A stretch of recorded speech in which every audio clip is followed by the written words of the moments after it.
Surviving Reality contains explicit content full of snark and sarcasm that may not be suitable for all audiences.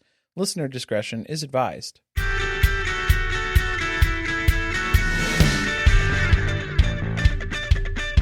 Hello and welcome to Surviving Reality. I'm Corey. And I'm Carly, and this is Welcome to Plathville. Season 8, Episode 9. It's All Cattywampus. It is All Cattywampus. Well, last week was All Cattywampus. I'm sorry for the delay, you guys. I don't know what happened. It was a terrible concoction of acetaminophen and head cold fever and ADHD brain where my mental checklist, I was like, oh, exported those files?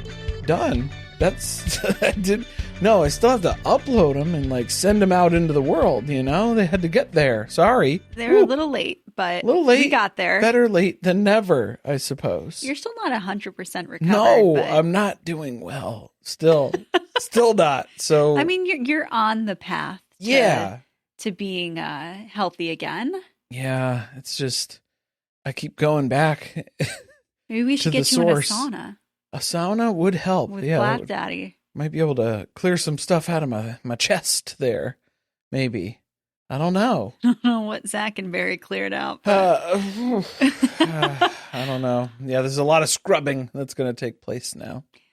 Also, since last week, we've gotten our shit together and we have a more official announcement about our first ever podcast meetup, Surviving Little Miss Recap.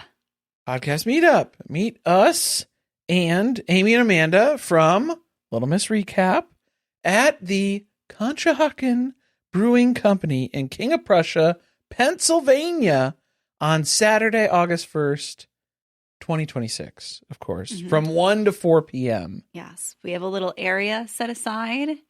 You just come. There's snacks and drinks. No tickets to buy, no nothing like that. No, don't worry about that. Just bring yourself. Bring a friend. Come hang out. Come talk to us. Yeah. We'll see what's going on at the time. I'm wondering if we'll already have news about Sister Wives. Some Sister Wives season stuff coming back. Yeah, maybe we'll come up with a couple different things if it's, applicable for what announcements or timing and scheduling of what's coming back around at that time. I guess we'll have to see what we'll do.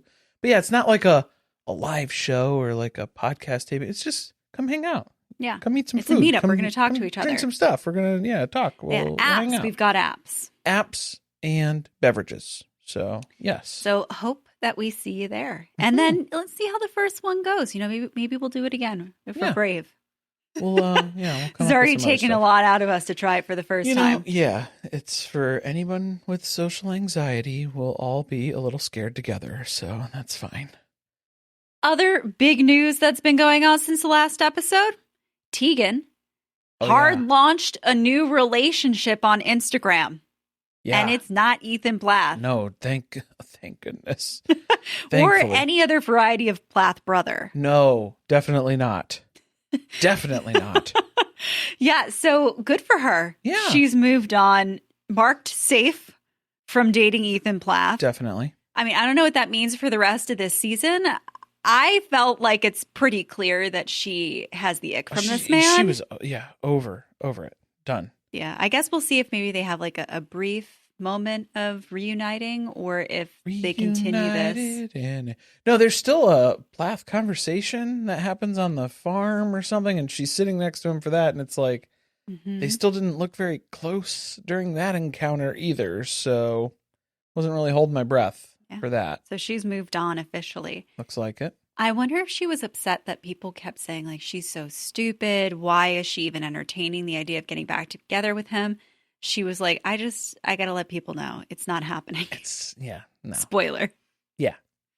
The other big thing, KK Ken's daughter, apparently one of multiple children he has and does not have anything to do with, is very incensed about him entertaining the idea of having another child with Kim when he doesn't have anything to do with the kids he already has. Well, this is, a very typical deadbeat scenario. I mean, are any of us surprised by that? That it would be, of course, he would be open and willing to, Kim, if you want to have more kids, like, Sure. It's not that big of, it's not much more of a commitment on my end, you know, at this point. So like, sure. Yeah, I don't.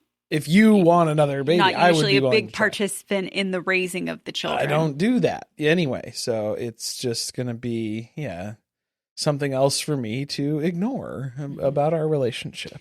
You can find her on TikTok. She, I think, has posted multiple things because people were cheering her on to She's keep been spilling the popping tea. off. Yeah, a little bit. Yeah.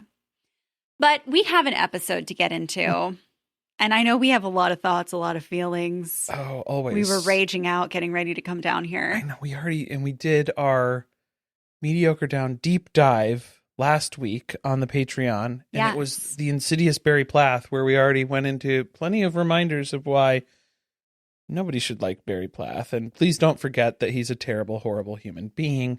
So we had a lot of that already still a-brewing from last week as well. But yeah, we've got more thoughts here because Kim is arriving in Wisconsin. She is riding in her Plymouth minivan. She's just her Chrysler Pacifica that she is taking states away at this rate where the cavalry has arrived, I guess. With all the furniture. The furnishings for Ethan's new Luckily. rental. Okay, what is this? A short-term rental, right? Like, I don't think he signed a year lease. How short is the term? Because when she's talking about how, Ethan's at work, so he just gave me the code to get in. Okay, it's not like a gated community. Are you talking about like what code are you inputting and where is that happening? Is this an Airbnb? Like, I thought that too, but then wouldn't an Airbnb have more furniture? Wouldn't it? So I think he's probably a man baby who like can't remember his keys. So he had to get a digital code on his door. Or they just left it on. It's the realtor still has that lockbox. He's like, I thought that's just how you got in. He's just been using that the whole time. They gave me the code where they had the little key in the box, and I thought that's where I'd pop that out. So she's creeping around his place while he's still at work. Well, she's there's like nothing poking. to look at. Well, that's what I was gonna say. She's like poking her head into different rooms, and she's like, "Okay, this one's all right." She's looking for the bodies. She's opening up the cabinets, and she's like, "Okay, there's nothing in here except like a package of folders, maybe Folgers." Okay. Her commentary as she's walking through here was cracking me up because she's a fake ass bitch. Where she's looking through everything. She's like, yeah, he's going to need a few things. A few things? You need to clear out the Walmart. You need to act like this kid is going to his first ever day of freshman year. First dorm. He has nothing in his dorm. Yeah. Well, and then I think in the back of her mind too, she's like, "Oh God, I hope Teegan hasn't seen it in this state. I hope she hasn't been here yet. Mm-hmm. I hope I made it in time." It's been 2 weeks that he's been living here. Yeah, it's not going well. I mean, he hasn't been wasting time with anything else as far as like what he's actually inputting into his living space here. What has he done? He has contributed nothing. What is he spending his time doing? Working. He has job. He has job. He work. Mm-hmm. Yes. And working and filling up that coffee mug. And coffee. Coffee is a big part of this. I'm going to need somebody to test the substances inside of that mug. It's never not in his hand this season. Yeah.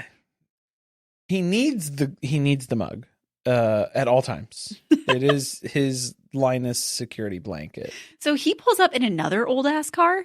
This is a different one than the one he was sleeping in. I thought it was the same one. I thought it's the same one. No, this one's white.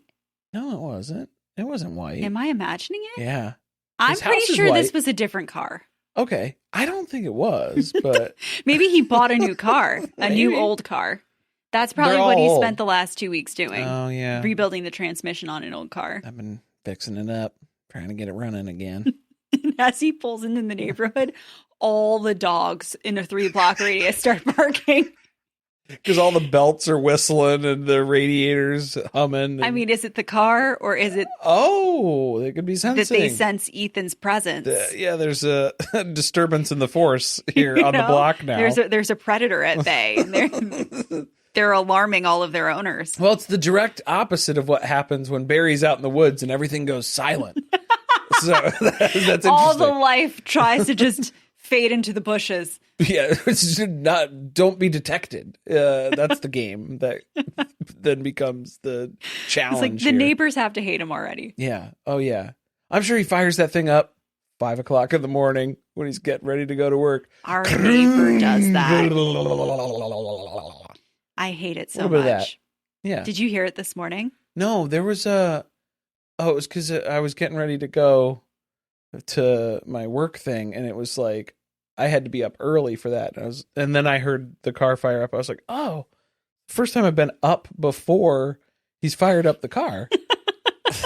So there you go. That's Ethan on his way to work at the garage. So. Yeah, that's what we're thinking. He's got to troll around town for a couple hours first, circle around Teegan's house. What confused me was where we saw Mama Plath pull the van into the driveway, and then when Ethan was coming home, there was no van in the driveway, and I was like, "Where did the van go?"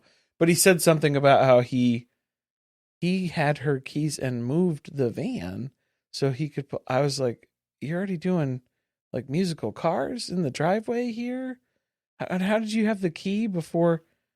This was like her first stop here?" He hides the victims' vehicles in the detached garage. He's used to doing this. Yeah. Uh-huh. He's already got a plan. He's done this a lot. So now they're emptying out the minivan of all the accoutrement that you're going to need to make this look like a habitable space. I'm glad that Kim brought the important things. Did you see him set up the little orange toy car? I thought that there were already cars like in the hallway because that was part of her initial scoping. Oh, I didn't see them. Where it was like the little hood was open. That's what he did, the decoration. Mm-hmm. And then she's got the guitars. A couple of old chairs. The place looks done now. Some dump chairs. Yeah. Trent Johnston dump chairs. Perfect. Yeah. You can't leave home without it, you know? Oh, yeah. You got to put the wheels right on the bottom there. Nice and low. You move yourself from the living room right into the kitchen. Scoot around, yeah, from one living space to the next. It's nice having the hardwood floors, too. It's easier to get around. I did appreciate that Kim wasted no time getting into the questions about what the hell's going on here. Well, she's trying. She's asking the questions. Yeah. You're asking the right questions, Kim, because it's like, hey, how was your trip to Montana? How are things with Teegan? Are you back together? It doesn't look like it. Or are you just friends? And she's kind of trailing off, hoping that Ethan will pick up this sentence and run with it and continue the conversation and answer the questions. He runs into another room. And he just, he dips out. He literally closes the door behind him as she's still walking down the hallway. Well, are you going to answer did you hear me? He heard you. Oh, he heard. He doesn't want to answer the question because it's not good. He's intentionally avoiding. That wasn't a good question. It doesn't have a good answer for him. So he's like, oh no. Yeah, it's not good. But that shouldn't be as difficult for him as it is. I shut down like this, though, sometimes, too. When you talk to me. Because then sometimes I know the answer's not good. The answer's not a good answer. Mm-hmm. Where it's, hey, Plathville episode didn't post. The Seven Little Johnsons didn't post. And then I just don't say anything because it's. Hello? Yeah, that's not good. You do that too, and it's just as annoying as it is. It's a defense mechanism, though. I call it's robot mode. I go into robot mode where I know if I say something right now, could make things worse. So don't say anything. Well, I don't think he's got anything nasty to say to Kim.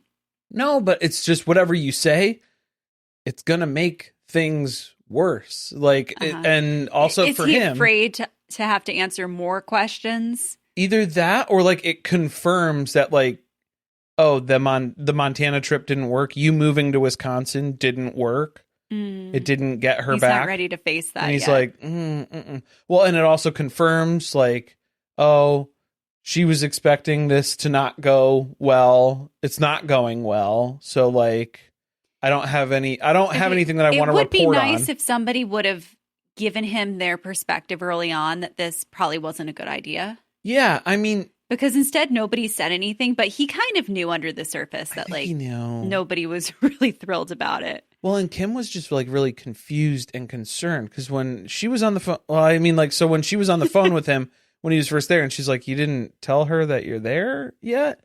Like, there were red flags for Kim in this plan. Oh, yeah, because he didn't tell anybody exactly how he was going about this. That's why.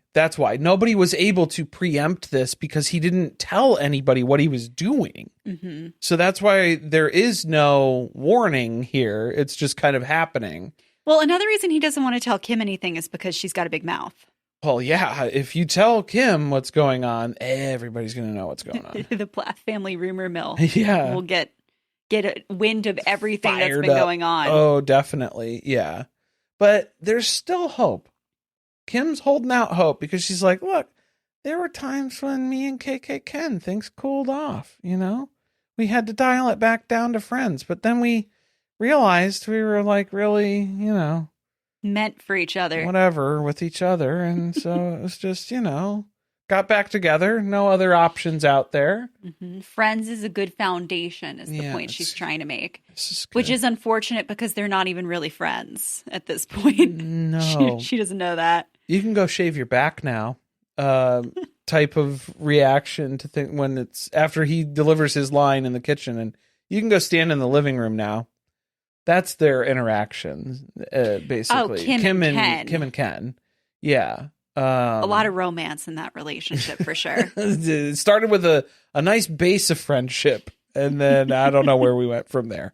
So Kim's she's had enough of the house and enough conversation here to last her for quite some time. So she's like, I'm going to go back to my hotel because it has a bed and I really like beds. So that's where I'll be. I will be at my hotel on a bed. This woman owns an Airbnb empire. So is this not confusing that he has no idea how to quickly furnish an apartment? That was Lydia's job. Yeah. That just shows he has zero responsibility when it comes to the Airbnbs. No, yeah, he's not doing any of that stuff. None of that. Mm-mm. Are you ready for game night? It's pizza and game night, which did make me want pizza, even though, say it with me, guys, pizza looked like crap. Oh, I didn't even look at the pizza. It wasn't very good. I was too busy thinking about the kid wine. Yeah. Oh, yeah, the sparkling grape juice. Lydia, let's loosen up a little bit. Yeah. You know, maybe a little Prosecco. No? A little Moscato. I think that Lydia could get down with some Moscato. Taste of the bubbly. And we've heard that she's drank, she's definitely had things to drink. She was putting back Margs, right? That was what Veronica was saying. I don't remember if it was Margs, but there was something that she liked that Veronica claimed that she drank quite a lot of. Yeah. But she's back on the Welshes now. So. I think she's on strictly on the Welshes because she has to combat all of the terrible narrative that has formulated here in the off season. So yeah, now she has to combat that. I don't even touch any hard liquor of any kind, specifically wine. I don't think you call wine hard liquor, but okay. Specifically wine. I'm keeping it, just sparkling grape juice. That's where we're going to keep it. Mm-hmm. So this is Kaylynn and Isaac coming over. Yeah, so they're coming to Lydia and Zac's apartment. I'm pretty sure Lydia called her Caitlin at one point. Did I imagine that? Oh. Well, that wouldn't be I was just good. thinking about it as I was saying her name. Maybe that's Lydia being passive aggressive. Yeah, Caitlin, whatever her name is. I haven't met her that much. They don't spend that much time with us. I don't know. They didn't invite us to Montana, so I don't know. I loved that the first thing Zac asked about was how the trip to Montana went. As soon as they walked in the door. They were fucking blindsided by that. Isaac wasn't ready. He was like, where do I set the pizza down? I'm just holding the pizza. He's like, can I take my jacket off first before you start asking me, pepper me with questions? No. I mean, how was it though? But is that an unreasonable thing to ask? First question, how dare you? The second question, how was it? That's usually. They got so uncomfortable. Well, and then Isaac's pretending like, oh man, there was just so much. I'll have to think about I can't even remember like what we were doing and stuff and what happened on the trip. Or did you fall off a rock and hit your head as part of when you were coming down? He has no memory of what happened. From your free climb with Mariah up on the rocks there? I don't know. Yeah, I don't recall. Yeah, he seems to be under indictment here now, where he's just, I don't know. Yeah, we basically had the place to ourselves. Yeah, it didn't seem like there was a big rush on that lodge that you guys stayed at. Confirmed. Now, we end up not seeing the second Montana trip. That was the part that I was upset about. Me too, because did they actually get to go see where Mariah lives? Who went on this trip? Because everybody. Okay, but Isaac and Kaylynn went on this trip too. That's what I thought she said. That's what I thought they were saying. And I was like, so you guys went to Montana twice? Mm-hmm. They went back again. Well, because I don't know. Okay, so Lydia and Zac are trying to dismiss, it's fine that we weren't invited the first time anyway, because we had to work. Mm-hmm. We have jobs. So even if we were invited, which we weren't, but if we were, we probably wouldn't have been able to make it anyway. Yeah. So it's But fine. it still would have been nice to have been like included. It would have been nice. Mm-hmm. And then we just had to plan our own subsequent trip after, which Isaac and Kaylynn were okay to come on as long as the cameras weren't there or something. Like, I don't know what the stipulation was where they were like, that's fine. I don't like that either, because then we're going to get a whole story about what Zac was like. Yeah. We find out in the preview for the next episode. Mm-hmm. And we don't actually have any cameras that witnessed it. So this is just a Plath family firsthand account of what he was doing and saying. I don't trust anybody's account of who was there. Especially because Isaac starts this whole segment talking about how, like, there's no hard feelings on his side. Which there shouldn't be, because you were the one who caused all the problems. Yeah, you were the fucking monster. You were the piece of shit. I don't have any hard feelings towards Lydia and Zac after all of that. Okay. But I do think they're a little high on their stool. Okay. I think Micah still has some hard feelings, because we haven't seen him film all season. I have so many questions. What's going on? I think either Micah is like deep in a drug addiction, or he is still mad at the family for them busting up his nose last season and breaking up his relationship. Yeah, because then he's trying to say that it's, new girlfriend. I don't want my family to run her off yet. I want to at least, get to know her first before that happens. No, I think there might still be some bad blood between him and Isaac. I think that could be a very real thing. I'm just wondering, maybe we'll find out next season or something, but it's very odd that he's just completely missing. Very strange. He's not even calling Ethan to check in on him. Nothing. It's like he just fell off the face of the earth.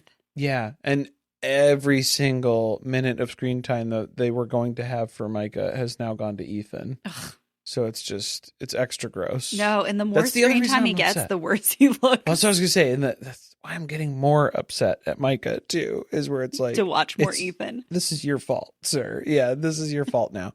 Isaac's trying to blame of I wasn't allowed to invite anybody on the original Montana trip. So that's why. I like how it's Mariah's fault now, I guess. Yeah, because I was invited to Montana, so I'm not allowed to invite other people. That's Southern hospitality rules. I don't know how did Teegan get on this trip? Well, she was invited too, but it was by direct, Ethan? It was no. I don't know. We don't know who's responsible for how this did Kaylynn production. Get here? Because Kaylynn was a direct invite too, I suppose, from Mariah. But then you could at least say something or mention something. Did he mention to Mariah who else are you inviting? Who else should you invite? And then Mariah didn't invite them? I don't know. I would think if you're going to have something where you're going to have some of your siblings come, that you should probably just extend the invite to all of your siblings. Yeah. And then let them say no if they can't come or don't want to come. Right. Not just invite specific ones. So that all seemed odd. But yeah, I don't like this whole other Montana trip that they just kind of glossed over so fast. And I wasn't even sure about who else came on it. Live, Laugh, and Love came on it too. There's a bunch of people here. Didn't it sound like Zac and Lydia were just going to be going on their own? It sounded like that when they were talking about it last week. Mm-hmm. when they were talking about it with Taylor. And then it was like, no. It's Isaac and Kaylynn again and Live, Laugh, and Love. Because it kind of makes me feel different about the trip then. Yeah. If it was just going to be them, then it feels like, oh, so we had to take a whole separate trip to come see Mariah because we weren't invited the first time. But now it sounds like there was like a second family gathering of people who couldn't go the first time. The second round Yeah. of this meetup thing that was happening. Another visitors weekend that Mariah's facility was able to allow her to check people in. And This stuff. one was bigger. Yeah, it was She easier. did so well with the smaller group that they gave her more expanded the privileges. She can sign more people in now. Exactly. Yeah. So then they played the couples game, which is I expected that this was a game that Zac and Lydia had, that somebody gifted to them. It seemed like a game that Zac and Lydia would have. This is a game that Isaac brought with him. They brought the pizza and the game. This is a game that production gave them. Yeah. And put the best questions on the top. Right. Yeah. They didn't shuffle too hard out of the They were starting to get so annoyed when they were flipping through the cards. Yeah. Yeah. So they first started with the fiercest ongoing debate. Mm-hmm. And so that was Zac and Lydia there in lockstep in all of their answers, because that's the whole thing. Is it's the newlywed game. That's what all these games are. So they each answer, each person in the couple answers, and then you have to like match in your response. Match the answers. It's the newlyweds game. Flip the tube. Flip the tube was basically the level of syncopation that we had from Zac and Lydia. Yeah, every single question. Every single question. Bam, they bam. were right in line with that. Mm-hmm. They are communicating. They are on the same page. They are talking. They know what's going on. As a couple, they're very, very, very, very much on the same page. Mm-hmm. Yes? So, yeah, the first answer is the babies. The babies. That's their fiercest ongoing debate is when should we have babies? When. Not if, when. Which had to be terrifying to Isaac, who is still kind of getting to know Zac. And these two are already ready to go make a baby together. Well, doesn't he know it? From other questions that arise in this game, too. We find out a couple different things. But he knows a lot of what's been going on in their bedroom. Yeah. And then, no, Isaac and Kaylynn can't even agree on like what their biggest ongoing debate is. He doesn't answer. He didn't put anything down. It's like, that's not the game, man. You got to put something down. Mm-hmm. You're not even participating. So she said it's who's more competitive. Right. And then he didn't even put anything in. He maybe made about no effort like to try to win this round. Oh, so. if you were going to be a couple, maybe that's what your biggest debate is. That's what it's been for the first few episodes. Mm-hmm. What should we pretend to film about? Yeah. Right. Maybe that's why he didn't want to write that one down. He's like, ooh, with them filming, that would be a little awkward, maybe. So we go to the next question instead. If we were a horse and a cowboy, who would ride who? Which I had to correct to who would ride whom. But that is the question. This instantly makes them all giggle. Of course. And they get uncomfortable because... I don't think Lydia and Zac got the euphemism. Mm-hmm. I don't think that clicked fully with them. Did you pick up on that at all? Because Kaylynn and Isaac are laughing. I don't know. I didn't really pay attention if Zac got it. Lydia definitely did not. Lydia did not. Because she's like, oh, it's such a silly premise. Because she kept clarifying it to them. Because no, like they were one laughing. of you will be. Yeah. Oh, you guys, clearly you don't understand. Hold on. Let me explain further. I'll break it down for you. Like, Isaac, if you were a horse, imagine you're the horse. And then Kaylynn is, I guess. And Caitlin. I'm sorry, Caitlin. Caitlin. Katie, you're the cow, I guess a cowgirl, right? I guess cowgirl. It depends on which way you're facing. Or would you do it the other way? If you would be the cowgirl, you would have to be facing. It depends on which way you're riding the horse, right. I guess. Yeah, I think that depends. That would have been so much funnier. To just completely know what you're saying, but pretend like you don't know what you're saying, and watch Kaylynn try to not laugh at that. I'm gonna need more of that energy out of the two of them. We're gonna need some more of that. Yeah, let's stop with the innocence and the naivety. Like, you're grown-ups now. Yeah. And so the only one who really goes the extra mile is Isaac, because he draws a sketch. Yes. There is a stick figure anatomical assignment that happens here of Isaac would be on all fours as the horse, and Kaylynn would be straddling him as the cowgirl on his back. Mm-hmm. That's how that would go, I suppose. Maybe they can leave that for Zac and Lydia. Yeah, that'll... Some reading material for this evening. That'll go into Lydia's Kama Sutra that she's compiling. Have you ever tried this one? She keeps it next to her Bible. her Sabrina Carpenter. Have you ever tried this one? Sort of moment there, I suppose. Then the next card is, what's the craziest thing you've ever done together as a couple? Which is... They're getting upset. They're like, can we start looking through the cards? We need to screen the questions because now this is just getting ridiculous. This game's out of hand. Is it? No. No. I don't think so. I don't think we haven't even scratched the You would surface here. think that the game asked them to give an in-depth account of what happened in their bedroom last night. Yeah, that's what we are asking for, but that's not what we're getting here. I feel like if you're taking the questions a certain way, it's because your mind is making them go there. Oh, okay. You're victim blaming, by the way. Just gonna throw that out there. So Isaac's like, look, I don't really need them to answer the question because I had to come here and fix their bed a week after they got married. Oh, a week. It only took a week and they broke the bed. She had her very own Twilight moment. You know? Oh, okay. Yeah. They busted up the bed. That's not the story we get. No. This is what I was going to analyze. The story that they gave us was that Zac was trying to kiss Lydia, and then she leaned onto him, and they fell onto the bed and broke it. Mm-hmm. That is the story. That's the testimony that they give us. How weak is the bed? Where did you purchase this from? Who assembled it for you the first time? Oh. Because that should not break. She said the main support bar of the bed broke. That's the main vein. And these are two small people. Look, all right. Zac is going on his weight loss journey here. He with did say he's the Plath biggest Daddy. he's been. Yeah, so maybe he's carrying a little wedding weight.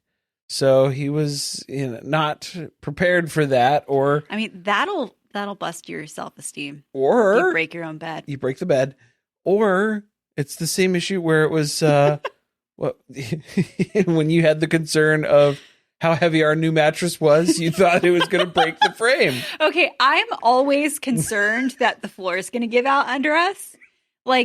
So I've never lived in a house with a basement before. Yeah. So when we first moved in here, I was scared. The more furniture we put into different rooms, which we don't even have that much furniture. No. But I was like, it's going to give at some point. So when we got a new mattress, and it said that it was heavy in the reviews, and I was like, oh, let me check the weight. I was like, it's they're real not heavy. Kidding. It is a lot because it's heavier foam than... and springs, so it's it's a combo of it's heavy. Yeah, so I started counting. But yeah, you add up. I'm like, how much we both weigh, how much the bed weighs, how much the frame weighs. Well, because the frame, there's lightweight little, just the metal frames that can come with it, and those are 200 pounds, and it's just or something. It's very low. Well, I was concerned. I was like, can our frame support the weight of this bed? But it was the heavy duty frame. Yeah, we're good. We're good. I always max out whenever I can. We've got the 1,000-pound frame, so I think so that wouldn't happen to us. We're doing great. It's kind of happened before. How do you think? Oh, the bed? Yeah, we've had a broken bed. That was from moving. But remember? Was it an IKEA bed? With That was slats? an IKEA bed. The slats. Well, it wasn't the slat that broke, though. It was the metal foot on the bottom of it. So it was right in the middle. So it wasn't a supportive feature. It was one of the feet. It's a little foot that knocked off. Yeah. Wow. How do you think their bed broke? I think we all know how the bed broke. From excessive thrusting. Thrusting? I feel like Lydia's jumping around. Oh, jumping? I feel like they're going to end up on an episode of Sex Sent Me to the ER because Lydia doesn't know the damage that could be done in those situations. And yeah, you can break a penis. You can snap that thing in half. So I'm worried that's in their future. I'm terrified now. Now knowing what they've done to the bed, the structural integrity of the bed, very concerned. Let's move on to Teegan coming to see Ethan's new place. There's no bed there for oh yeah, her to jump on. Mark's safe from breaking a bed in Ethan's new place. Teegan is visiting. We get the quick update. Really hasn't been too much communication between them. So this has been 2 weeks since Christmas now, which is the last time she saw him when she gave him the trough of food. the doggy bag. Yeah. Well, I thought it was 2 weeks after that was when she met up with her mom last week. So is it like in that same? Yeah, because she said she was going to go see his place, and her mom was like, "Okay, so it's right in there." But yeah, basically, no. Keep your location on so I can make sure that you're for real. Text me when you get out of the house. So she's showing up because, there hasn't been any other effort to like meet up or communicate or see what's going on or. I feel like mixed feelings about this because on one hand, she hasn't really seemed like she's open to much communication with him. So I could see where maybe he feels like inviting her to go do something is probably going to get shot down. But didn't you move here to try? Yeah. So like, why not do that and see if she's receptive to it? Because he hasn't tried at all. If you did the big step, then you need to do these other little steps to show that, like, yes, this is actually something that you are pursuing then as part of that. This was the reason for the move, or was the move just a big, grand romantic gesture, and that was all that you thought would solve the entire circumstance that we found ourselves in, perhaps? As much as he keeps saying that he didn't expect that they would just get back together, he totally did. He was really hoping that it would have worked out like that, because then that would have fixed all of his problems. He does not know how to do the work in a relationship like this. No, absolutely not. So Teegan is knocking on heaven's door here, literally, and she is not getting a response. So at first it was like little light rap-a-tap-a-tapas on the door. And then she's knocking like she's got a warrant at one point where she's like, Ethan Plath. That would have scared him. Yeah. But that was what was going on. That's what it sounded like. For which crime? Doesn't even know why the cops are here. No. He did sneak in a hug on the stoop when he opened the door. And she was like trying to get out of it.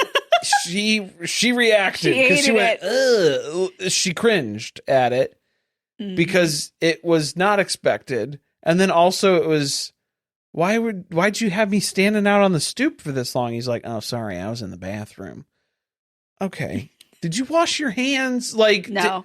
No. He doesn't have soap. He just rubbed them on her back. Did you see that place? He just wiped his hands, his dirty ass hands. It didn't help. Like, she already is kind of grossed out by him. No. And now then, you're talking about how I'm sorry I didn't come to the door. I was taking a dump. So we're not up to a great start. No. And then she's getting the quick tour. Here's the living room. Because she's just standing there awkwardly. You asked me to come see your place, so can I like have a tour or something? Am I seeing it? I guess I'm seeing it now. Oh, here's the living room. Here's the kitchen. He kind of gestures over. Oh, and there's the basement down there. Don't go down there. Whatever you do. It was like an ominous Zodiac moment where it was like, not a lot of people have basements in California. I do. Okay, like I gotta get out of here. Is all the furniture down there? I gotta get out of here. Like I don't want to go down there. I don't want to see what's down there. Nope. I'm good. He was so proud showing this place off too, because he was like, I got a house instead of an apartment because I thought, I want to have a family with Teegan, so I figured she could fill it up with her babies. My babies. No. Babies. I got a bigger house so that I could impress her. That's not going to fix the problem. The problem is that you're inept. That a bigger house doesn't fix that. I'm telling you, she's like, this is a man-child. Yes. I think she knew it before, but it's different when you don't see it every day. Yeah. Right? Like they lived far apart from each other. I don't think she really had a great idea of how he was living. He lived in the apartment that Olivia furnished with him before in Minnesota. Yeah. And then when he's living in Cairo, he's at one of the parents' houses. So I don't think she's really ever seen what it's like for Ethan to figure it out on his own. Like his own space. Yeah. Yeah. And what that and entails. It was horrifying. So she gets a little glimpse here. It's 3 sleeping bags on a bedroom floor and a pistol case, I guess. Or like... I was like, that's not what that is. And then the more I looked at it... I'm pretty sure. That's what it was. And it also didn't have a lock on it. No. So this is the house for the babies. Yeah. With the pistol case, the unlocked Definitely. pistol case on the floor of the bedroom. And Teegan's like, I mean, it's Ethan Plath. This is all giving Ethan Plath very much so. He slept in some very weird places with much less. So I'll give him that. Credit where credit's due. She did see him sleep in his car the last time, so this is kind of an upgrade. It's better. At least we're indoors. He's making, He's progress. got a little heating pad on the bottom. Did you notice that? Oh, no. Yeah, it must be like either a heated camping bag or something. Yeah. It's for stray cats because he basically is. That's why her mom was like, don't feed him at our house. Mm-mm. He will keep coming back. Yeah. Don't let him up on the stoop. No, you take those scraps to him and you let him go back to his house. And if you're going to keep him, you take him to the vet first. Definitely. Make sure he doesn't have anything. No. So now Ethan needs to show off his homemaking abilities. He's going to whip up some brownies for us. No. He definitely thought that she was going to make them. Oh, well, we were going to make them together. I wanted to give you some of my brownie batter. Gross. Oh, no. Where? On the non-existent mattress? The wood floor of your bedroom? I was thinking it would be across your chest. Poor Teegan. In the back seat of my car. That's where I thought about it a lot. She also knows that he can't cook, so she leaves him to flail on his own. She said, brownies? Mm-hmm. Bet. This should be Show interesting. Me. Yeah, let's see it. Call. He has no measuring cups. Oops. Does not know what a quarter of a cup looks like. He's just he's like got a very small cup. Did you notice how small that was? It was a drinking glass. It was, it was a cup for water. I was nervous for him. Just eyeballing it. Baking, you can't get the measurements wrong. But it's, it's brownie mix from a box. Mm-hmm. So most of it is just like add some oil, add an egg, and then you're pretty much okay. So as long as you're roughly close, like he wasn't trying to measure out like how many parts flour and then how many parts, like all the different components of that. I think it was mostly just like, what's the stuff that you're going to add in to kind of bring this all together so then that way you can throw it in the pan. It wasn't the most difficult thing. He didn't make them from scratch. Right. It wasn't from scratch. Did you get the vibe that she actually likes brownies as much as he told us she did? No, because then even when she was like, have you even made brownies before, dude? And he was like, yeah, we made them one time. Remember at my Meemaw's house? It was in Minnesota. It was rainy that one night. And he said that, it's the best time to make brownies is when it's raining outside because then it makes you feel better. Remember? And Teegan's like, I don't remember that at all. No, I don't remember that. Yeah, you said that brownies always bring sunshine even when the rain's outside. So I always took that to heart and wanted to make some brownies. She doesn't care whether he makes them or not. Yeah, great. I don't care, dude. Yeah, whatever. I think it's also a ploy to keep her here longer. 100%. That's what it is. It's going to take like 45 minutes to make these brownies, and then they're going to have to cool down before you can cut them. Yes. And she's going to feel obligated to stay to eat one. Yes. Yeah, you got to see how they turned out. Did I do a good job, Mom? Or Teegan? She has absolutely no expectation that they're going to be good. Because later on, she's like, she asks Mama Plath if she can smell them. I thought you called her Teegan. I did before. Oh, a little bit. Okay, yeah. Okay, good. But Mama Plath walks in and she's like, do you smell any of the brownies yet? And she's like, no. She's like, okay, I guess they haven't burnt yet. Well, they're not on fire, so that's good. Yet. Yeah. Yeah, because basically she's not impressed. Let's put it that way, right? That don't impress me much. Because looking around at what this man has pulled together, she's also, I feel like that's the other part that Teegan's not letting us know, is where she's like, I am seeing Mama Plath's fingerprints here too, of the brownie mix, these other elements. These aren't Ethan Plath original ideas. No. So I think that's what, with her walking around every room, and she just kept going, interesting. Like, interesting is her general assessment. What shampoo and conditioner do you think he was using? Garnier Fructis.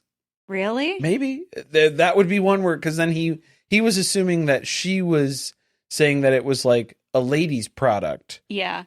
I think it was like a kid's no-tier, like 2-in-1. L'Oreal with the fish. Yeah. The one that most definitely burnt the shit out of your eyes. He's still washing his hair with that. Or it's like a all-in-one body wash, shampoo, conditioner. 8-in-1. Yeah, like it's shampoo, conditioner, it's body wash. Or he stole them from a hotel.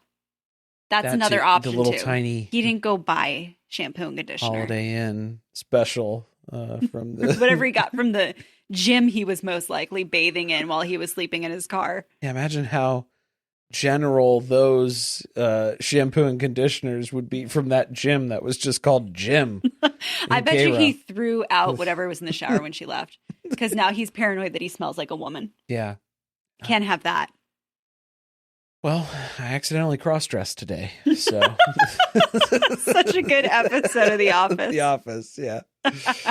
Okay, so they have to figure out now, so, like, what are we going to do? Because these brownies just went in the oven, and Teegan's looking around, she's like, there's not anywhere to, like, sit or hang out in this place. Yeah. And Ethan's like, well, I mean, I do have the couch. She's like, it's so small, though. It's not really a couch. It's not like a couch. It's like a mini futon. I don't know what it is. It's not a futon because it doesn't. Does it fold out? I don't know. It looked like a futon to me, but maybe I'm wrong. No, it looked like not even a love seat, because like it's smaller than that. It's smaller, and it's something you put by your window for a cat to sit on. Yeah, yeah. It's animal furniture. Again, he's a cat. This is a cat man. I loved the hard cut. Oh, to man. Just the two of them sitting in different chairs, staring off, trying to not make eye contact with one another. Yeah. So that's where we'll leave them for just a moment. We're going to take a quick commercial break, and we'll be right back. They finally get to talking about something, and it's, I guess, a topic that Ethan's comfortable with. He's got questions about the health of Teegan's car. That's the only thing he's allowed to talk about. Legally obligated to speak about your vehicle today. We've been trying to get a hold of you about your car's extended warranty. So it's riveting conversation. And then we hear at the door. And it's Kim. She's been to every thrift store, every Goodwill. I love how we're making her Janice from Friends, though. It's you hear the laugh before you even. See her coming. My God! I like how she knocked while she was entering, because Teegan's like, "Let yourself in, I guess," because she's already in the living room. Yeah. By the time she knows the code, you'll never keep her out of here again. Knock. There's no need to knock. You're already here. Should never have invited her in the first time. You're in there, yeah.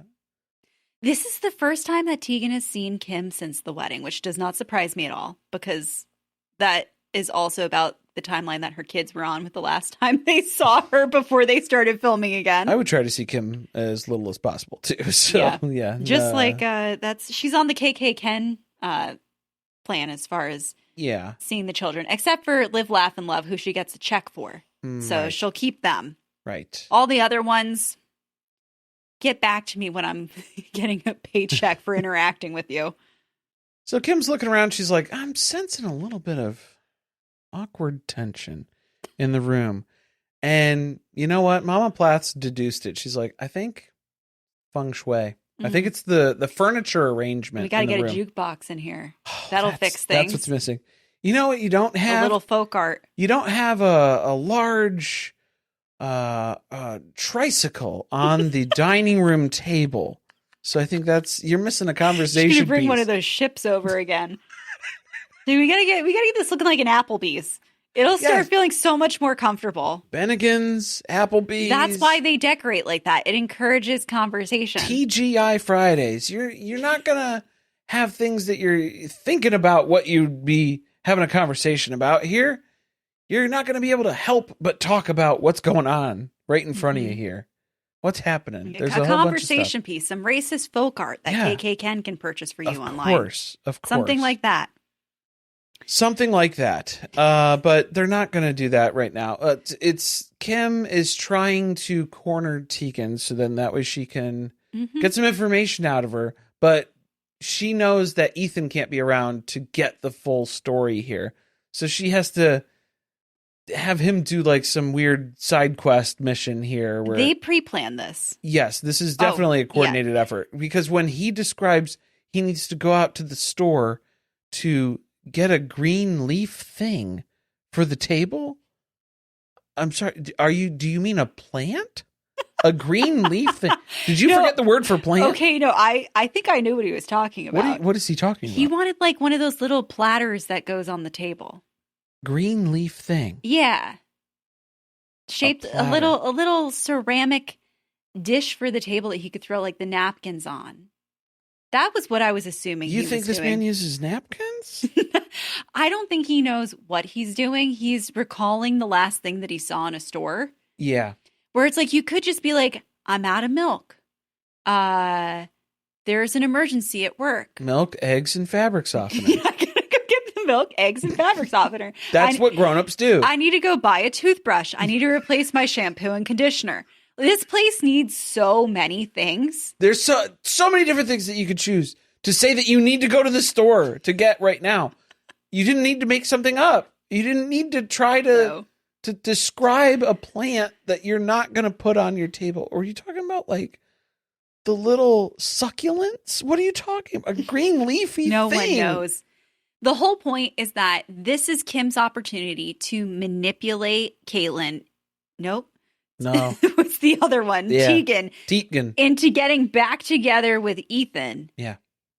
Because she hasn't come to that conclusion on her own. Okay. And so they kick off the conversation once Ethan clears the air, literally. His ass is out of the vicinity of these two people talking now. So we get a quick update where it's like, oh, Mama Plath's really talking up how, Ethan, he really seems happy here. Okay, because that seems like that was not the case. Did she not come here because he sounded so depressed that she was worried about how it was going? It was a Christmas emergency. I think, yeah, if you leave out Christmas, then yeah, he's been real happy. But now the story is that he's really loving it. This is the best move he's ever made. Yeah, he is great. So happy about it. Very, very good. And Teegan's like, yeah, I really think he likes it too. Yeah, it's been real nice. It seems like he's really moved in. Seems like he's really enthused about this new place, excited to decorate, building a life. So the chess game begins because we have Mama Plath, who's clearly lying that Ethan is thriving in Wisconsin. And then we have Teegan, who doesn't want to admit that she knows that Mama Plath has had a hand in most of what's going on here for this dog and pony show of what's happening in front of her. I do think Teegan was pretty honest with Kim. And I'm wondering if that's because she's really hoping Kim will now communicate this information back to Ethan so that he stops trying to get back together with her. I hope so. Yeah. Because, yeah, when we get the update from Teegan here that it's like, oh, we're like, what's a step below friends? Like, we're not friends. We're working up to maybe potentially being that again. Kim was shook by that. Kim was like, uh-oh. Because this makes the whole thing even crazier. Like, Yeah. you moved across the country and now got a new job. You're living in this new place, and the girl that you're trying to get back together with doesn't even consider you a friend. No. Yeah, that's not a good sign. No. That's not the direction you want to be going in, probably. She also says that the main issue in their relationship was that she had to prioritize Ethan, and then Ethan prioritized Ethan. So everything was all about him and nothing was about her, which I think rang a little true to Mama Plath. And so she had a little bit of empathy for what Tegan's been going through, because I think that sounds a lot like her relationship with Barry. Okay, yeah, because Mama Plath at one point was like, whew, yeah, I mean, hearing Tegan's experience of what happened in Minnesota when they broke up, I don't blame her for breaking up. And it's like, I can think of a few circumstances where you probably could blame her, Kim. Mm-hmm. This family is very quick to blame the woman who's leaving the man. So Yeah. I think part of the problem is that nothing that Tegan has said about why they broke up has been crazy. It's all been like pretty reasonable reasons, right? He told her that he would move over and over again. He never did. She had to make all the effort in the relationship. He's still married legally. Yeah, I mean, That's a rough one. How do you argue with That's a all rough of one. those points? Might want to hold on to that one. Yeah. Yeah. Mm-hmm. So she's not saying anything that's like coming after his character, or like, I think that she's been very controlled and like thought through everything that she shared about their relationship to be very strategic. Yes. And Mama Plath is seeing the chess pieces move around on the board. Well, they're both in agreement too, where it's like, yeah, Ethan's a real bad communicator. Mm-hmm. And Mama Plath's like, I'm the first one to tell you that he is, because, I mean, we barely talk, especially when the cameras aren't around. So, like, I know that firsthand. I don't know where he got that from, though. Yeah, it's I don't probably know. Barry. Most likely Barry's Barry. DNA. Actually, it's Olivia's fault. I think he's got a lot of baggage from his first marriage. Yeah, that's it. Yeah. From his marriage. All of your children have said that they have issues communicating with their partners. So how is that Olivia's fault? I think it's every partner's problem then. Yeah. Yeah. Every partner. It sounds like maybe it's something to do with how they were raised. That seems like a stretch. That seems like, It's like you're grasping at straws. Olivia's still catching strays on this fucking show. I don't know how it's How still is happening. everything that's wrong with this man go back to her? Yeah. Like, can we just decide that he sucks? He sucks. The Ethan Plath is terrible. And then Mhm. that's the problem here. The problem is... People are doing this online too. Like, they're blaming Tegan Yes. for the fact that Ethan is still holding on to this dream of getting back together with her. Absolutely wild. That she's leading him on. That's the claim that's flying around right now. When every What? time that she said, hey, I think we should maybe work on being friends because I'm not really in a place where I'm sure I want to consider a relationship with you. How many times has she said that, like, we're not even really friends? She has been so clear about that. The fact that Ethan is lying and saying that, oh, no, yeah, I'm okay with that too. Okay, well, clearly you're not, because you want something else. Mhm. And that's not what this is. That's not what's happening. And he can't even navigate, how do I go from the place that we're at to improving the relationships that we can maybe become friends and get on the road to getting back together? No, doesn't know how to do He that. can't even solve that. It's so easy. Why can't you just send her a text and say, hey, I have nothing to do tonight. I was thinking of going to a movie. Like, where's there a movie theater? Or like, ask her a question. You don't live here. Like, I don't expect him to know where to go on a date with her or to like be that forward to ask for something. But maybe if you like let her know that you're like sitting around doing nothing. Maybe don't live your life like the Unabomber too. It's like another like Okay. real good piece of Better advice advice. to start with. Like, don't have your personal life emulate that of Mhm. someone of that character. Look, she walked into that place and you can tell she has the ick. Yeah. Like, she's not getting back with this guy because he is a giant man baby. Interesting. And now she's having this conversation with Kim and it's reminding her of, oh yeah, like all the things in the relationship that were terrible on top of what I'm witnessing now with my own eyes about the way in which he lives his life, like none of these things are really adding up to being a person that I want to be in a relationship with again. No, absolutely not. Or that I see as being a long-term partner. No. Yeah, it's not somebody who's on par for a relationship that we can, give and take and partnership with. No. Also, when she said that Ethan was the priority, like she had to keep prioritizing him, I was like, you have a child. Right. And I don't know if she was like meaning it that way or if she just meant in the relationship between the two of them that he was the partner who always got prioritized and like his needs or whatever was going on in his life. But like she made the point before where she was like, of course he could just move here. Well, like, yeah. He doesn't have any responsibilities. He doesn't have a kid. He has a job that he could just quit and come back to. Like he's living with his parents, so he could go back there if he wanted to. It's not really like he took a huge risk in leaving everything that he had behind and coming up here. I think that was what she was saying too about how most of the time when they were long distance still, because he was in Minnesota and she was in Wisconsin, even on the weekends or the times that they would be able to meet up, she was driving to him. Yeah. Where it's like, he didn't come to her. So even though she's a single mom who has limited time with her kid. A single mom who works 2 jobs. A single mother with nothing to give you. And so that made it rough, right? It's like you're limited on your amount of time that you're able to spend with each other. And then also when it's the limitation because he's not going to go out of his way. He's a loser. He is. That's the bottom line. He's a loser. He's never going to think of you first. That is the man that he is. That is who he was in his first marriage. It caused problems there. That's who he is today, and he's not working on fixing it. Oh, and by the way, Ethan comes bumbling back into the kitchen. He's like, oh, yeah, I wasn't able to get the green leafy thing because I forgot my wallet. So that really puts the cherry on top of this entire conversation. Yeah. Does it not? How far do you think he got? I think he drove all the way to Walmart. I think he got all the way there, and then he went to check out. I think he and he was shopped, like, oh. and yeah. Yeah. Mm-hmm. Yep, that's when register. he realized, oh, shoot. I left my wallet at home.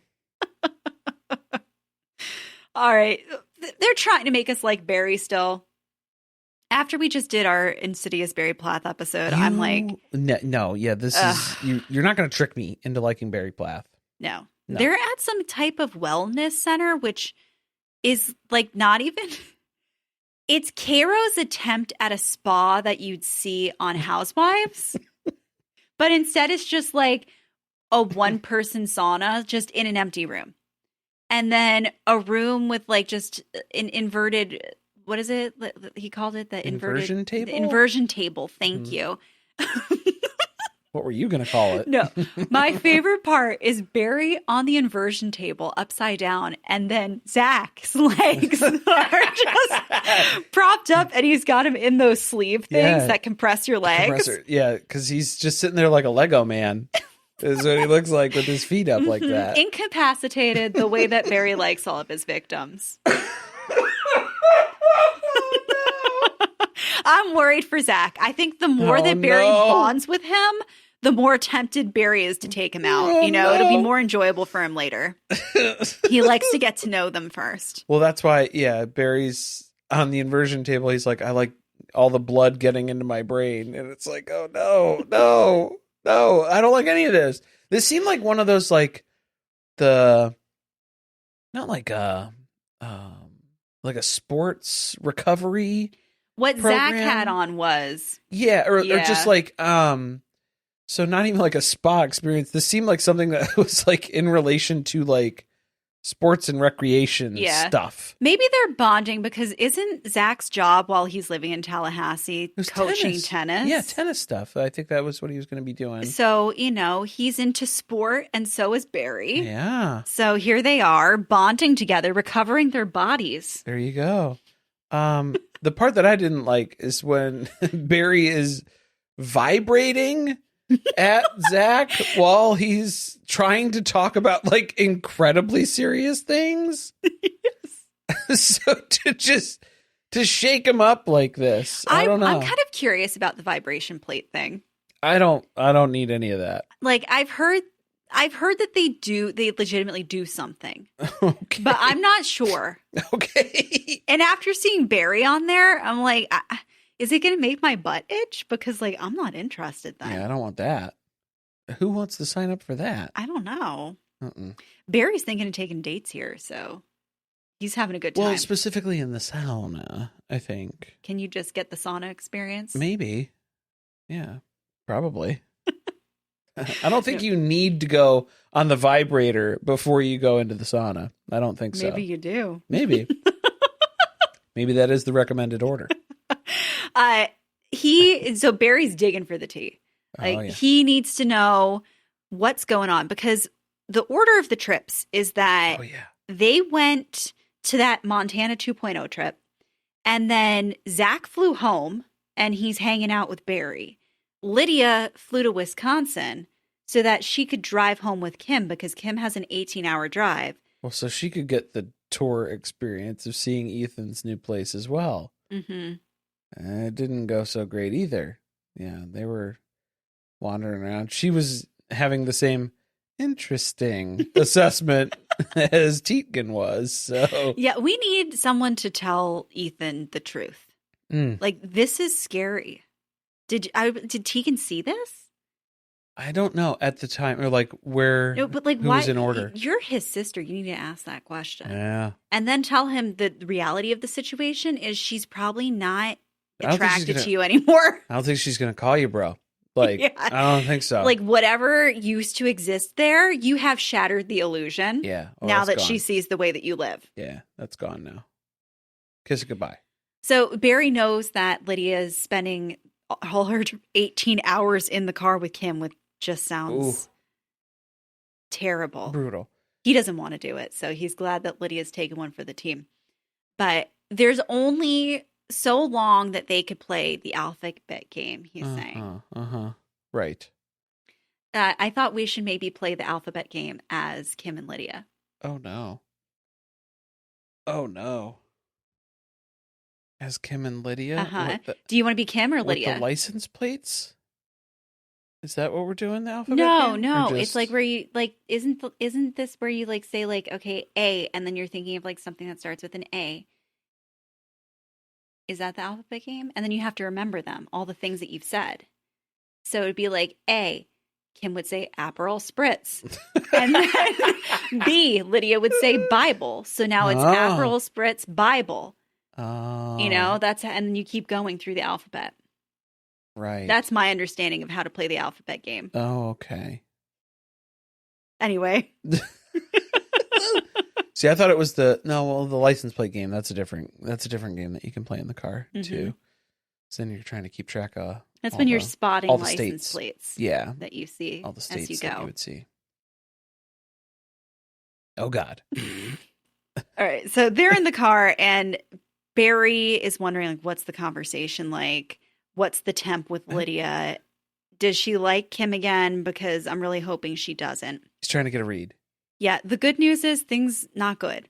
Not good between Lydia and Kim. Well, Zac doesn't know that he really shouldn't be divulging all this, because he's like, yeah, you know, Barry, seems like Kim only calls when she needs something. And it's like, no, okay. Zac, don't say that. I love how innocently open Zac is with this information. He thinks he can confide in Barry. He hasn't learned that it's going to be weaponized against him and this family. Here's the thing, Zac, if you're listening, just in case, you just need to give a little sprinkle of information. Not a lie, but maybe a slightly inaccurate version of the truth that's distorted in its own way that you tell Barry specifically. So what would your version of that have been? Would you admit that Kim calls? This is tricky. Yeah, so like you would have to say, not explain that it's only because Kim needs something. Well, and here's the thing. Yeah, you're adding too much of your actual like read and assessment of what's going on in that. You can't do that. So you need to say that, but in a different way, and then that's in a unique way. So that way, when Barry repeats it to other people, you know where it came from. So we're trying to catch Barry spreading the rumors. Oh, and you don't need to catch Barry to then point it out to Barry. You just need to hear somebody else say Barry's version of what you told him. So then that way you know it was fucking Barry. So now you hold on to that too, because then you don't confront Barry with, why are you saying this stuff to other people? No. He's not ready for the mind games. No. The Plath family yeah, is you got to be him. eight steps ahead, Zac, and you're still like front and center here. Because people are getting annoyed with Zac online. Like I'm seeing a lot of people who watch the show feeling like Zac has a little bit too much to say. Right. Which, okay, I get that, but he feels bad for his wife. I think it's the same reason why people don't like Balin's husband. Colin. Fiance. Colin. Yeah, it's the same reason why people are upset with Colin on Balin Out Loud, because he calls out the inconsistencies, the dysfunction in these familial relationships, and that like points it out and makes it very clear and evident. And also it's at the detriment of his partner. So like, I think Zac's in a very similar place when it comes to that, where it's like he's trying to assist. Yeah, I'm just shocked that I think that the way that Zac is approaching having conversations with people, I think can be off-putting, but they are awkward people to try to engage in a conversation. Yeah. So I think no matter how he approaches them, it's gonna come off weird. And part of it is because you're trying to talk to somebody who doesn't want to talk to you, right? That's weird. But also, is he supposed to just not have relationships with anybody? Like, I think that's what he feels the alternative is. And he's not asking people crazy things where it's like just trying to have conversation about what's going on in your life. And like hope that you ask questions about what's going on in our life. Yeah. Well, and then the problem is when Barry's asking about like what's going on in your life, and the things that he's giving up are like, oh yeah, we don't know if we can trust Kim. And then Barry's like, oh, we're dumping on Kim? Like, I got plenty of those stories. Barry loves Zac. That's why he's trying to spend so much time with him. And he's like, oh, you want to talk about some shit with Kim? He's like, getting all the dirt. Whoa. Yeah, she's not really like emotionally engaged as a mother, right? Like, she never really has been. Barry's getting to plant all of the stories that he wants about Kim through Zac. About how horrible, Kim is. Like, well, Zac brought it up. I mean, reinforce all of that. Then he can blame it on him. Right, exactly, yeah. Oh, well, Zac was very concerned about Kim's ability to mother Lydia. I am like suspicious about this whole Joshua storyline that's coming up, because we know we saw it in the preview for the rest of the season that Kim eventually has a conversation with the family about it. It's being brought up in multiple situations because we have Barry and Zac talking about Joshua, and then we have Kim and Lydia talking about Joshua later. Right. And it just kind of makes me question if production's kind of prompting them to bring the conversation back to the same topic, or if this is like somehow a conspiracy between all of them to somehow get on the topic of talking about Joshua. But it's weird that they both came to the same conclusion. Yeah. That I just found that suspicious that the stories added up so cleanly. Yeah. Especially for like Zac and Barry, because it was just we were just kind of dumping on Kim. Like that was the real basis of the conversation about how she's, emotionally unavailable and not very supportive and only calls when she needs something done for her and never really just to check in on Lydia. And so it's just those types of things, right? The shortcomings of Kim Plath. And then Barry's like, oh, while we're mentioning that, Joshua, there's a great example of Kim really mucking it up as a mom, I suppose. No, I think what Barry was trying to say is maybe she's emotionally unengaged because of what happened with Joshua. Oh, yeah. But then also Barry was like, I don't think she feels any like trauma still in like the here and now necessarily.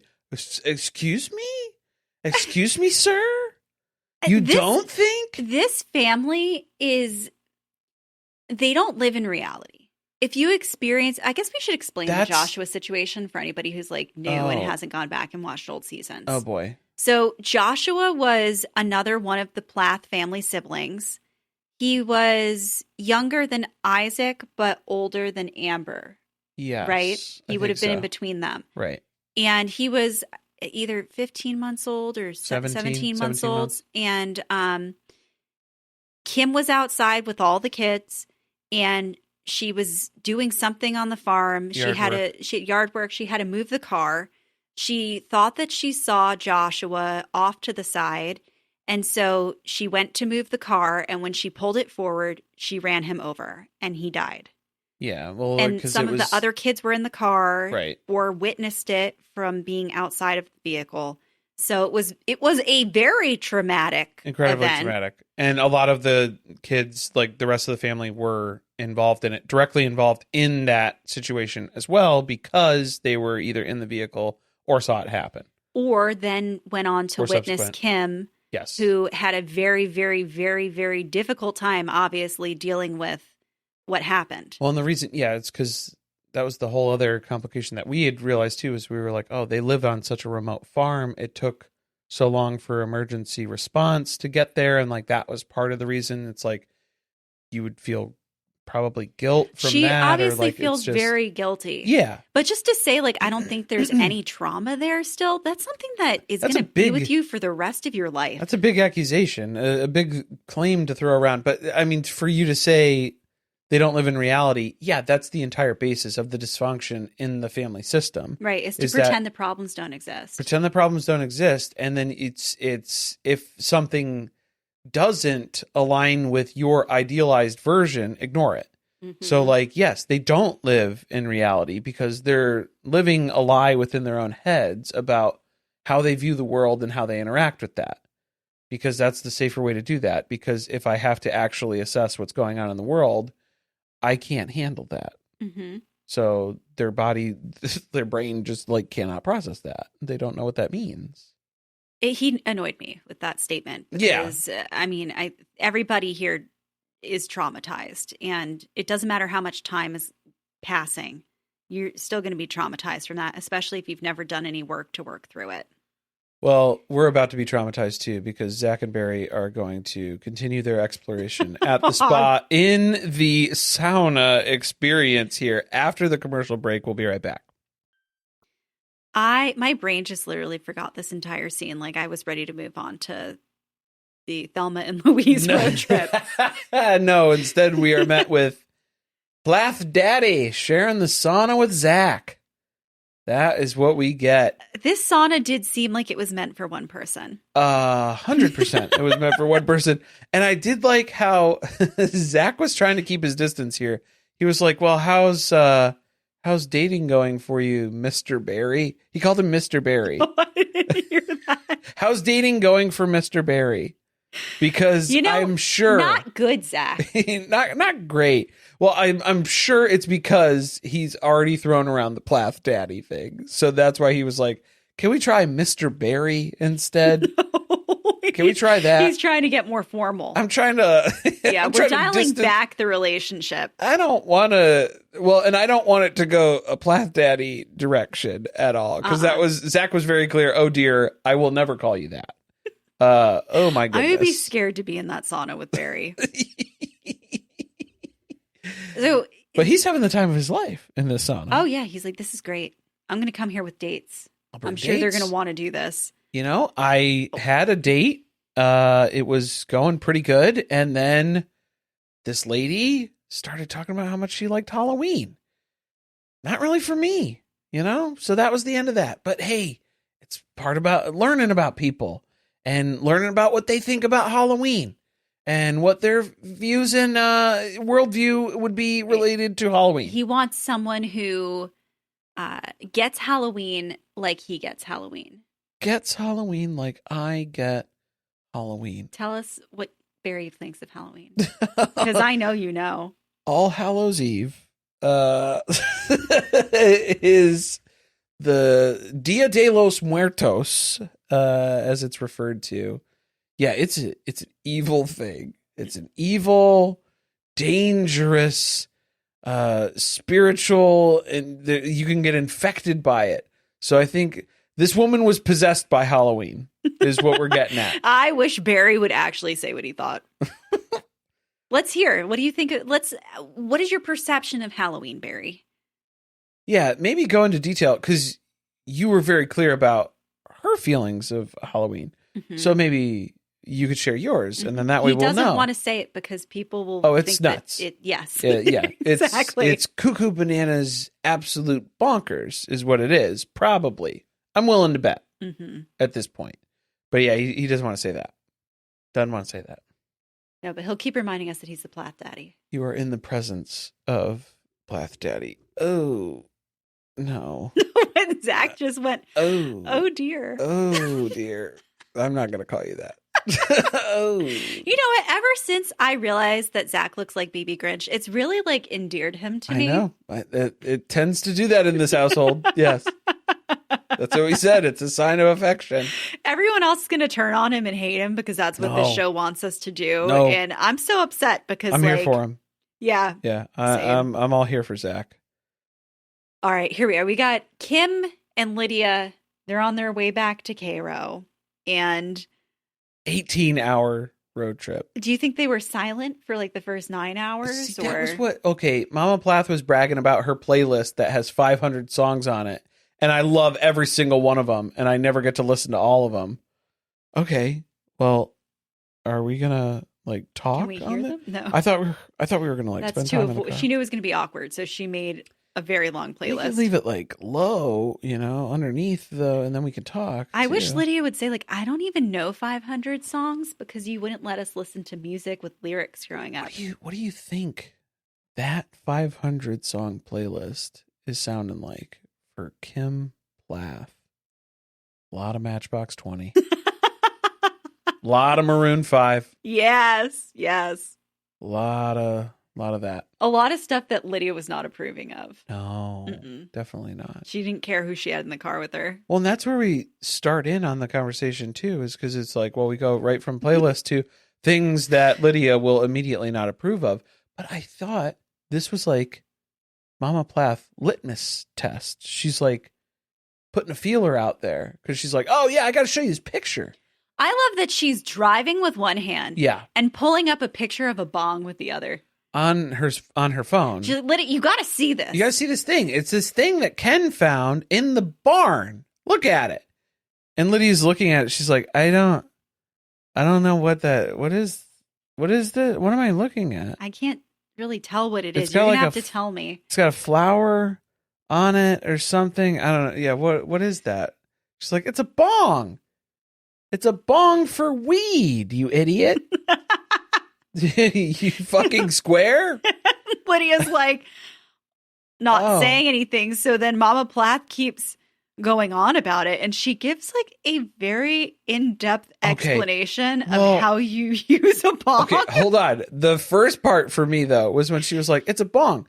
Yeah, Ken found it out in the barn. It's not mine. Implying that it's whose bong is this then? You're trying to pin this paraphernalia on Barry? Is that what you're doing? Barry? Yeah, this is like the Plath family farm. Who else would have access? That's why Barry's sneaking onto the property. Yeah, maybe. It was obviously Micah's or Isaac's. I'm going to say so? Micah's. I bet it's Amber's. Amber's. She would be my third guess. I bet it's Amber's. Yeah. Could have been. Mm-hmm. No, I bet you Isaac took anything with him. Yeah. Like he didn't leave that. He's not going to leave it. He's not going to leave a piece. I could see Micah leaving it behind. Yeah. Or like you said, Amber. I could see Amber. Or maybe she is hoping that this will make Lydia ask some questions about why Barry's always snooping around the property. Yeah. So I think it's something that she was trying to pin on Barry to get Lydia to lose some admiration for Barry.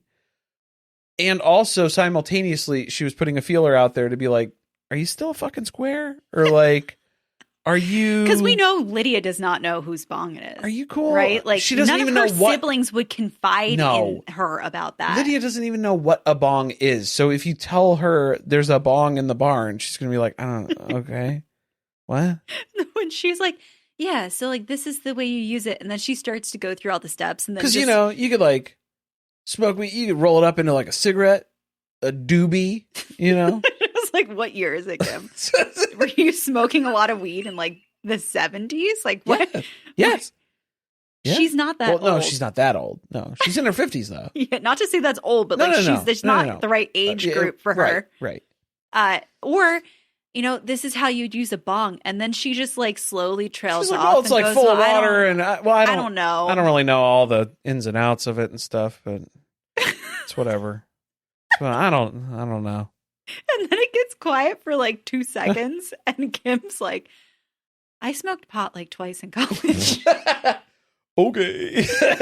She thought this was like her seventh heaven moment. Oh, yeah. See, for me, I was like, twice sounds about right for Kim. First time was on accident. She didn't even know. And then she found out later. She was like, oh my God, I smoked weed? Is that what that was? That was what was in that funny cigarette? And then the second time, people actually invited her. And then they were like, don't ever invite her to smoke ever again. Never again. Yeah.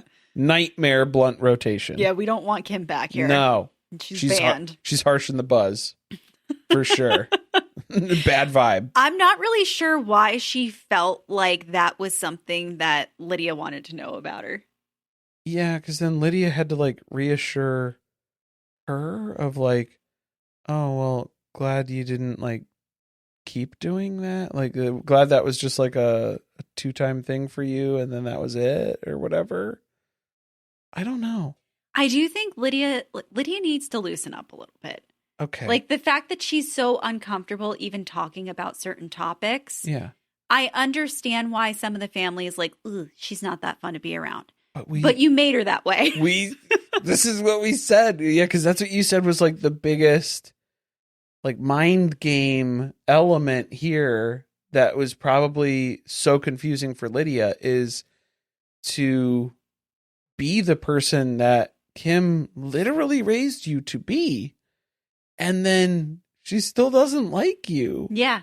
For the reasons that, like, for the way in which she raised you, the beliefs you have and you hold, she does not like you for them. Yes. Even though she instilled those in you. You did that. You did that to me. This is why I am the way I am.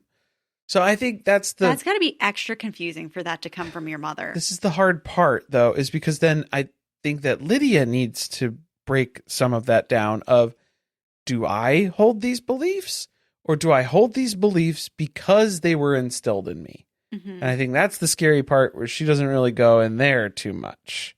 Because I think that's where things can get a little bit messy. Because if you start peeling away at some stuff, some other stuff falls apart too. So specifically around like religion and things like that. So it's like, oh, it's a house of cards for Lydia. Yeah. So I don't think she ventures out too much in that direction. So I think that this is tied to what Lydia then brings up, because she's trying to talk about how like she didn't really learn how to bring things up or talk about hard things. What, like weed? I think she's trying to tie it back to that. Like, yeah, this is an uncomfortable conversation for her. Right. And part of that is like, she didn't learn how to address things. And that's something that she's learning in this relationship in her marriage. And she ties that back to Joshua. That was her intrusive thought too. She's like, yeah, I miss Zac. I really miss talking to him. Yeah. It's like, because I'm not really enjoying the conversation is horrible. Not so good here for me. I will say, like, I did not like Kim bringing that topic up because it felt very like when a narcissist tries to take you out of your comfort zone to push your limits. Mm-hmm. She knew that was not something that Lydia was going to like laugh at or ask additional questions about. So if you're really trying to like bond with your kid. No, she's trying to bong with her kid. Why would you bring that up? It's different. All right. So now we're on the topic of Joshua. Yes. And Kim has some thoughts about that. She's not too happy. Yeah. She's upset that Lydia's out here running her mouth and saying some stuff. Mm-hmm. Remember on the Ginger and Jeremy podcast? Yeah. So she's making it sound like Lydia like made an Instagram post or something, but she's talking about how Lydia and Zac went on like a podcast tour after they got married when the last season aired. And one of the podcasts they went on, Ginger, one of the Duggars, and her husband Jeremy have a podcast. And she went on there and talked about this very topic that she's talking about in the car, that she feels like she has a hard time addressing difficult things, having confrontations with people. And what she was saying was, in our family, we never talked about the most difficult thing that happened in our lives. So I feel like that's where it stems from. There's a lot of assessment of that traumatic incident, the impact that it had on the family, the impact that it potentially had on her parents' marriage. But that's not even something that she knows, because her parents don't talk about their relationship. So, like, she has to just assume. Lydia's filling in all of the blanks in her own mind because nobody talks about anything. So then now Kim's getting upset about that, where she's like, oh, boy, Lydia's really like coming up with her own narrative on some of this stuff of the way things are going down. Yeah, so she took offense to the fact that Lydia was speculating about things, and then also was upset that she feels like this is something that she holds a lot of guilt about. Kim does. Kim does, about what happened with Joshua, and that Lydia is going around talking about it publicly. And it hurts Kim's feelings because it's like reopening that wound. And I'm hearing a lot about Kim. Yeah. And Kim's feelings. It hurts a lot. Yeah. So not that we've learned anything about what Lydia had to go through and what Lydia had to process as part of that trauma and that traumatic experience that she was involved in too. No, it's everybody has to cater to Kim's needs. So don't talk about Joshua because that's too upsetting for Kim. That's what everybody learned pretty quick. And I think that's what Lydia's trying to point out here, is where it's like, yeah, for a long time, that was how it was dealt with, was just ignore it, pretend like it didn't happen. Well, and she's telling Kim in the car, like, part of the reason why I didn't bring it up as a kid was I felt like it was painful for you. Yeah. So nobody else was talking about it, so I didn't talk about it. No. But, like, I did have feelings about it and think about it. And I'm a little upset that I feel like that's part of Lydia's life experience, too. Yes. Like, that was her sibling. She witnessed it happen. She wasn't given any tools to navigate that.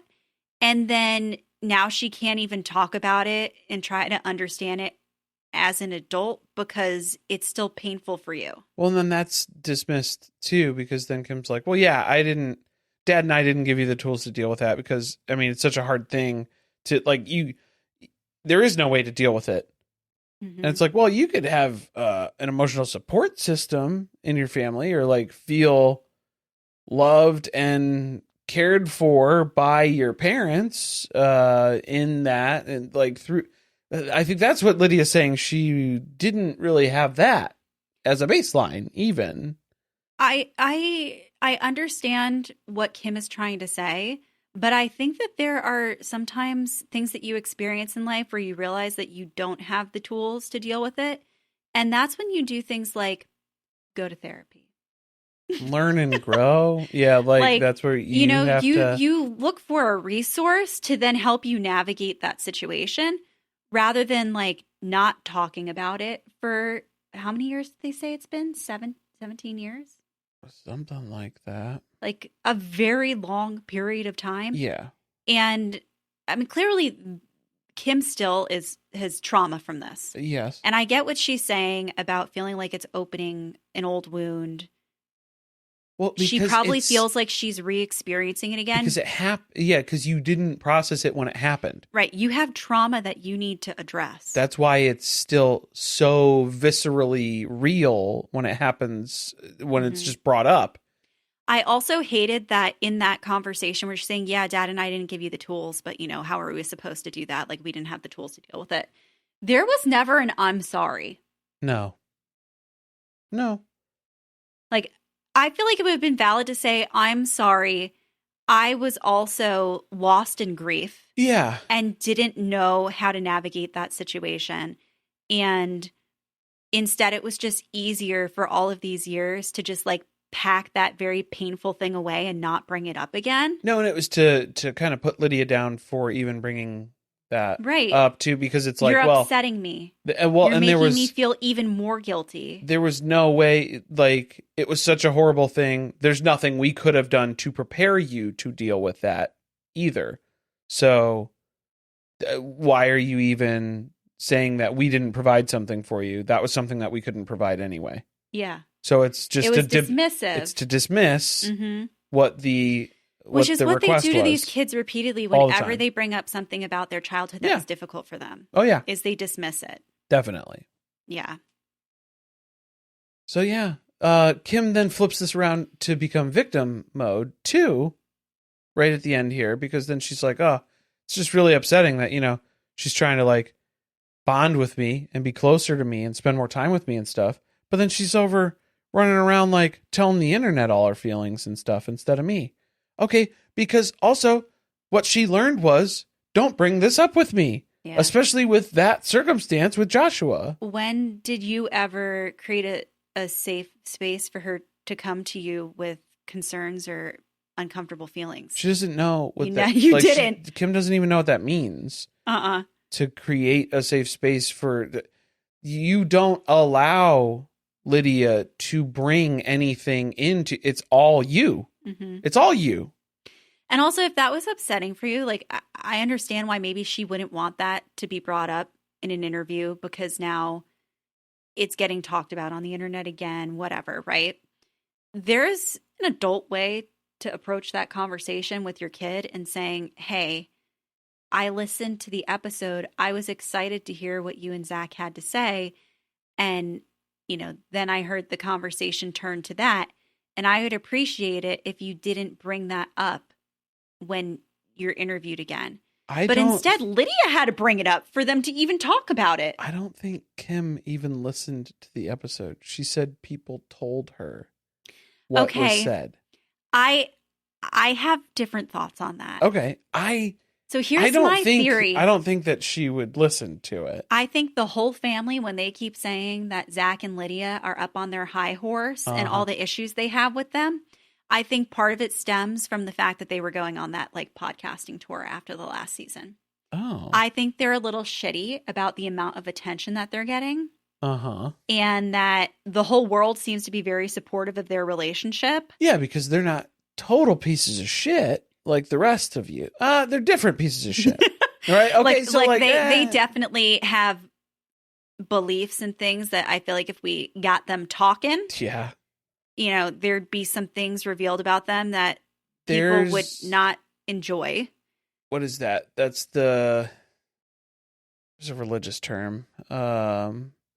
Or like it's just like the cockiness of religious arrogance is what I think it would like kind of boil down to, right? Of like what they'll see themselves as better than, and then not even realize, because that's just inherently part of their belief, is that if you believe this is the way, the truth, and the life, and I'm right and I'm just, and it's this. But then if you do that, you can absolutely squash and bulldoze other people's beliefs and opinions in the process by saying that what you say is the way, and like there's You're no right. other there's no other wrong. way around it. I think if you go back and watch a lot of the interviews that Lydia and Zac were doing at the time, and then think about how the Plaths like took Zac coming into the family, and then seeing how Lydia's demeanor is changing and how she's speaking about them publicly, I feel like that explains a lot of the feelings that we're seeing start to bubble to the surface. Right. I just think it's some shit for Kim to specifically be like, oh, it's just crazy that Lydia would go and talk to people about this online and not talk to me. Okay, well, you're just now flipping that back again, where Lydia has said, I would like you to have an emotional interest in me and care about what's going on in my life and talk to me and maintain a relationship. And now you're using this as an excuse of, oh, well, this is why we don't do that. This is because what you're asking me to provide you, Well, Right. I don't know. Well, that's too painful for me. Well, and why would I do that when you're off doing this other stuff that makes it? Yeah, And it's like, whoa, because whoa, we whoa, see whoa. that that's how the conversation turns at the beginning of next week's episode. Yes. Is now, it kind of feels tit for tat, doesn't it? It gets reprimanded Where now Kim is going to bring up to Lydia that everybody's talking, the whole family's talking about you behind your back, what you told us not to do at the beginning of the season, because you guys are so judgmental. Right.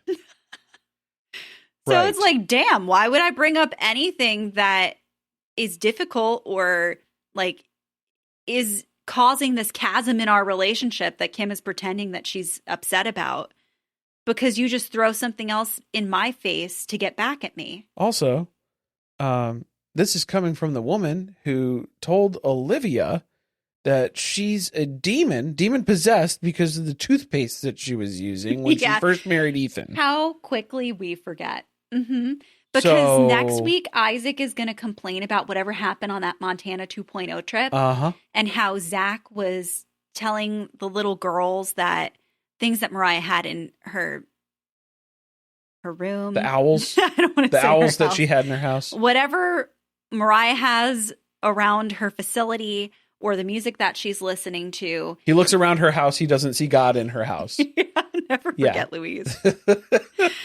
He has a lot of opinions that he isn't afraid to voice. And that sounds quite familiar. Yeah. But now the Plaths are taking issue with that. Right, of course. And then Barry goes on a blind date with a nice little thing is how he refers to. I don't like that. No. I don't like it. No. But that's I'm glad we're going to get to see Barry talk about women.